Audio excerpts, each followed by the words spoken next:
할렐루야.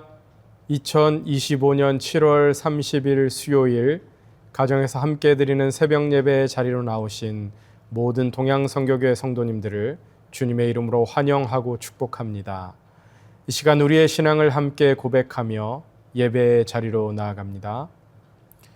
나는 전능하신 아버지 하나님 천지의 창조주를 믿습니다. 나는 그의 유일하신 아들 우리 주 예수 그리스도를 믿습니다.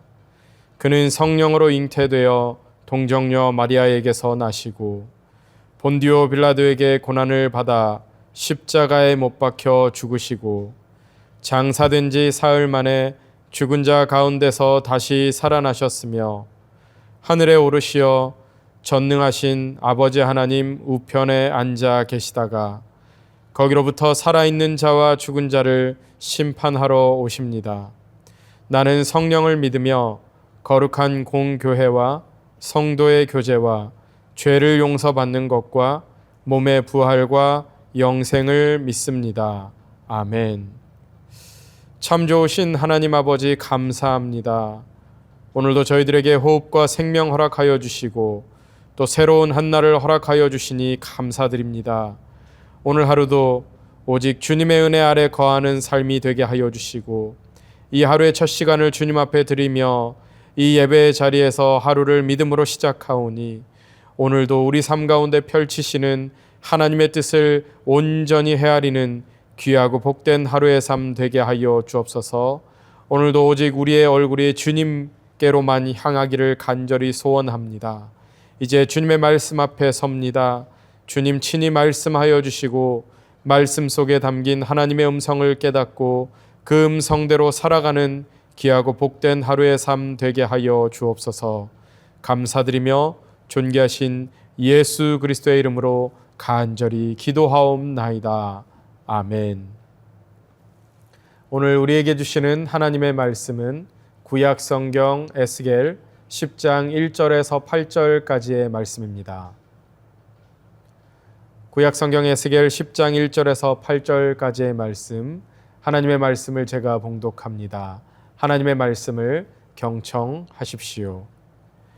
이에 내가 보니 그룹들 머리 위 궁창에 남보석 같은 것이 나타나는데 그들 위에 보좌의 형상이 있는 것 같더라. 하나님이 가는 베옷을 입은 사람에게 말씀하여 이르시되 너는 그룹 밑에 있는 바퀴 사이로 들어가 그 속에서 숯불을 두 손에 가득히 움켜가지고 성읍 위에 흩으라 하시매 그가 내 목전에서 들어가더라. 그 사람이 들어갈 때 그룹들은 성전 오른쪽에 서 있고 구름은 안뜰에 가득하며 여호와의 영광이 그룹에서 올라와 성전 문지방에 이르니 구름이 성전에 가득하며 여호와의 영화로운 광채가 뜰에 가득하였고 그룹들의 날개 소리는 바깥뜰까지 들리는데 전능하신 하나님이 말씀하시는 음성 같더라. 하나님이 가는 베옷을 입은 자에게 명령하시기를 바퀴 사이 곧 그룹들 사이에서 불을 가져가라 하셨으므로 그가 들어가 바퀴 옆에 서매 그 그룹이 그룹들 사이에서 손을 내밀어 그 그룹들 사이에 있는 불을 집어 가는 베옷을 입은 자의 손에 주매 그가 받아 가지고 나가는데 그룹들의 날개 밑에 사람의 손 같은 것이 나타나더라. 아멘. 이것은 하나님의 말씀입니다. 할렐루야. 오늘도 하루의 첫 시간을 올려드리는 저와 여러분들에게 하나님의 놀라운 은혜와 사랑이 함께 하시기를 예수님의 이름으로 축복합니다. 오늘 말씀을 준비하면서 한 가지 생각이 들었습니다.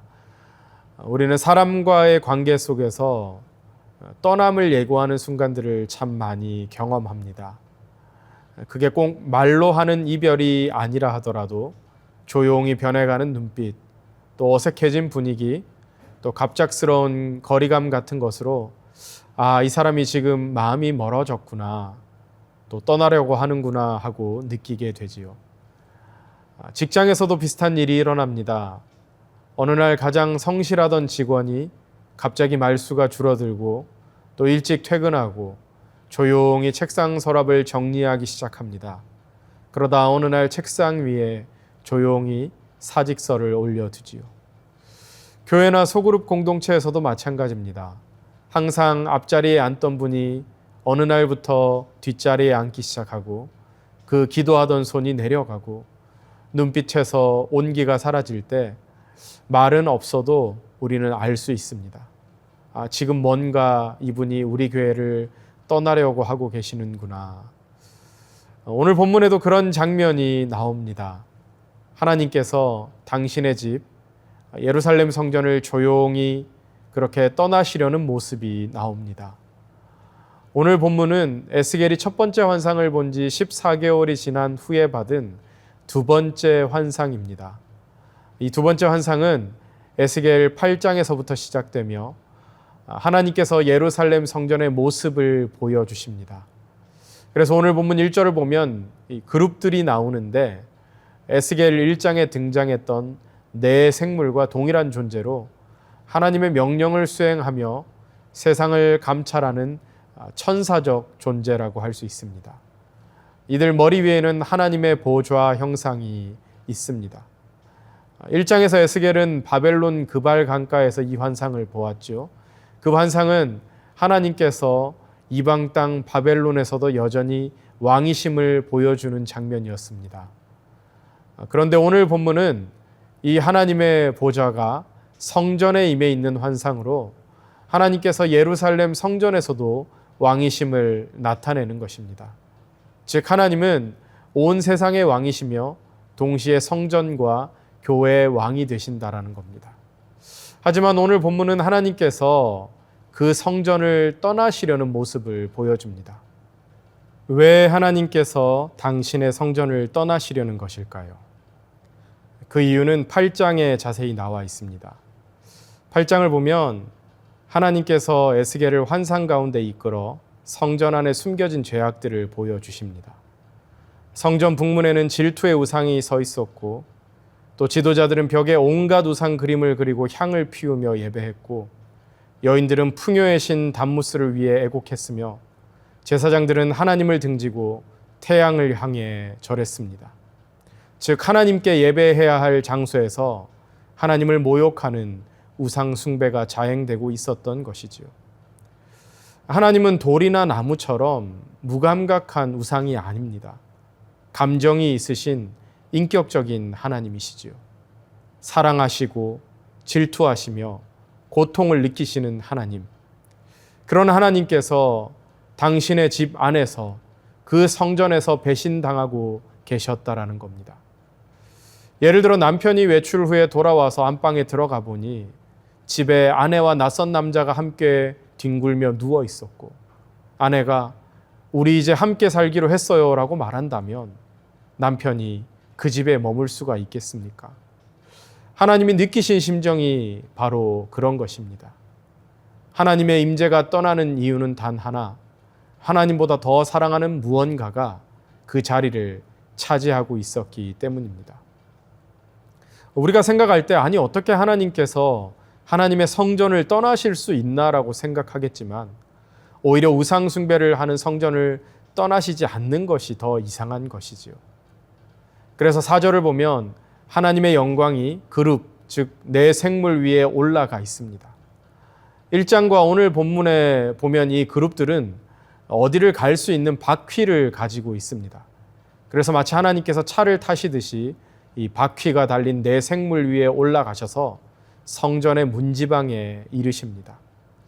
이 모습은 지금 하나님께서 성전으로 들어가시는 장면이 아니라 지금 성전에서 나오시려고 하는 장면인 것이죠. 자, 그런데 2절에 보시면 이렇게 성전을 떠나시려는 하나님께서 그냥 성전을 떠나시지 않습니다. 하나님께서는 가는 베옷을 입은 자에게 이 그룹 밑에 있는 바퀴에 들어가서 그 속에서 숯불을 가지고 예루살렘 성읍에 흩으라고 말씀하십니다.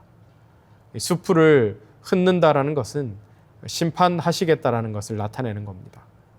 그래서 이것은 하나님께서 예루살렘 성읍을 심판하시겠다라는 것을 보여주고 있는 것입니다. 이 장면은 우리에게도 중요한 영적 교훈을 줍니다. 신약의 교회도 마찬가지죠. 요한계시록에서 하나님은 에베소 교회를 통해 처음 사랑을 잃으면 그들 가운데서 촛대를 옮기시겠다고 그렇게 경고를 하셨지요. 촛대라는 것은 하나님의 임재를 상징합니다. 실제로 지금 튀르키예 에베소에는 초대교회 흔적이 거의 남아있지 않습니다. 또 유럽의 많은 교회들은 관광지가 되거나 술집으로 변했습니다. 하나님의 임재가 떠난 곳에는 교회도 예배도 존재할 수가 없는 것이죠. 사무엘상에서도 이가봇, 즉 영광이 이스라엘에게서 떠났다라는 선언이 있지요. 하나님이 함께 하지 않으시는 성전이나 교회는 껍데기에 불과한 것입니다. 그리고 그 결과는 바로 심판인 것이지요. 자, 그런데 이런 중대한 시점에 유다의 고관들이 무엇을 하고 있었습니까? 내일 모레 이제 금요일의 본문 에스겔 11장에서 언급하겠지만 하나님께서 성전을 떠나시는 이 중요한 때에 고관 25명이 성전 문 앞에서 모여서 회의를 하고 있습니다. 자, 그런데 이 회의가 어떤 회의였을까요? 성경은 불의를 품고 악한 꾀를 꾸민다라고 기록을 하고 있는데요. 이 회의는 이제 바벨론과 맞서 싸우자라는 그런 계획이었습니다. 선지자들을 통한 하나님의 뜻은 바벨론에 항복하는 것이었는데 이들은 우리에게는 전통적인 강대국 애굽이 있어서 우리를 도와줄 것이니 우리 민족이 조금 희생을 하더라도 항복하지 말고 싸우면 우리가 바벨론을 이길 수 있다라는 것이었습니다. 이렇게 하나님께서 지금 하나님의 백성들에게서 떠나시려고 하는 그 중요한 순간에 당시 유다 백성들의 지도자들은 하나님께서 왜 떠나려고 하시는지, 하나님께서 그들과 함께 하느냐 하지 않느냐에는 전혀 관심이 없고 그저 주변국과의 관계, 정치적인 계산과 자기 생각에만 몰두해 있었다라는 겁니다. 그리고 거짓 선지자들은 하나님은 절대 우리를 떠나지 않는다라고만 외쳤던 것이죠. 사랑하는 여러분, 하나님이 떠나시면 애굽이 있어도 바벨론과 싸워 이겨도 아무런 의미가 없는 것입니다. 지금 하나님이 우리와 함께 하시느냐, 그렇지 않느냐, 하나님이 왜 이 모든 영광을 당신의 성전에서 떠나가려고 하시느냐, 그것을 분별하는 것이 그 모든 것을 좌우하는 핵심인데, 하나님께서 당신의 백성들을 떠나시는데 그들에게 과거의 강대국 애굽이 있으면 무엇하겠으며 또 바벨론과의 싸움에서 이기고 살아남으면 무엇하겠습니까? 이것은 오늘을 살아가고 있는 우리에게도 가장 시급하고 필요한 것이 무엇인지를 말해주는 대목입니다. 지금 이 나라의 경제가 어떻게 되는가, 정치가 어떻게 될 것인가 하는 것도 물론 중요한 문제입니다. 그런데 여러분, 지금 우리에게 제일 중요한 문제는 이 교회 가운데, 이 땅 가운데, 우리 삶 가운데 하나님이 과연 임재하고 계신가입니다. 그 나머지 문제들은 모두 사소한 문제들입니다. 우리는 이 에스겔 시대에 하나님께서 왜 하나님의 성전을 떠나시려고 했었는지를 알아야 할 것입니다. 하나님께서는 하나님과 우리 사이에 조금이라도 하나님보다 더 사랑하는 우상이 들어오기를 원하지 않으십니다. 우리가 입으로는 주여 주여 하고 열심을 다해서 기도하지만 우리의 삶 가운데서 하나님보다 더 사랑하는 우상들이 있으면 하나님은 얼마든지 우리를 떠나실 수도 있다라는 거예요. 교회의 주인이신 하나님이 그 자리에 그 인간이 올라가게 된다면 하나님께서는 얼마든지 교회를 떠나실 수 있다라는 겁니다. 그리고 하나님의 영광이 떠나면 남는 것은 심판뿐입니다. 우리가 말씀을 듣고 찬양을 부르고 헌금을 하고 아무리 사역을 많이 하고 외적으로 아무리 완벽해 보인다 할지라도 하나님이 계시지 않으면 그것은 껍데기뿐인 것이죠. 오늘날 우리 교회가 이런 모습은 아닐까요? 우리가 입술로 주여 주여 외치지만 우리의 마음은 하나님보다 더 사랑하는 무언가로 가득 차 있지는 않습니까? 이 교회 안에서 하나님보다 사람의 의견, 하나님보다 인기, 하나님보다 정치적 계산이 앞서고 있지는 않습니까? 하나님이 계시지 않는데 건물만 남아있고 사역만 남아있으면 그것이 무슨 의미입니까? 중요한 건 하나님이 지금 우리 가운데 함께 계시는가인 것이죠. 사랑하는 동양성교회 성도 여러분, 오늘 본문은 단순한 과거의 기록이 아닙니다. 하나님이 오늘 이 땅의 교회들을 바라보면서 안타까워하시는 마음이 오늘 본문에 있는 것이죠. 우리가 해야 할 일은 분명합니다. 우리 마음을 살피고 우상을 제거합시다. 하나님보다 더 사랑하는 것이 있다면 그것은 무엇이 될지라도 우상인 것입니다. 이 시간 하나님보다 다른 것들을 더 붙들고 살았음을 눈물로 고백하고 회개하며 하나님을 다시 붙들고 내 삶의 주인으로 모시는 믿음의 결단이 있기를 바랍니다. 이 새벽에 우리 모두가 함께 회개하며 주님의 얼굴을 구할 때 하나님의 영광이 다시 우리 삶 위에, 이 교회 위에, 이 나라와 이 민족과 열방 위에 임하실 줄 믿습니다. 주여 이곳을 떠나지 마소서. 주여 다시 이 땅에 임재하여 주옵소서. 이 기도가 오늘 우리의 고백 되기를 바라며 오늘도 우리 주님께로만 우리의 혈구를 향하여 나가는 저와 여러분들의 귀하고 복된 하루의 삶 될 수 있기를 예수님의 이름으로 축복합니다. 함께 기도하겠습니다. 사랑과 긍휼의 하나님, 말씀을 통해 우리의 영혼을 깨워주시니 감사합니다. 에스겔 시대처럼 입술로는 하나님을 부르면서도 마음으로는 하나님보다 더 사랑한 것들에 묶여 살았습니다. 주의 성전에서 주님 아닌 것을 예배했고 주의 교회 안에서 주님보다 우리의 생각과 방법을 앞세웠습니다.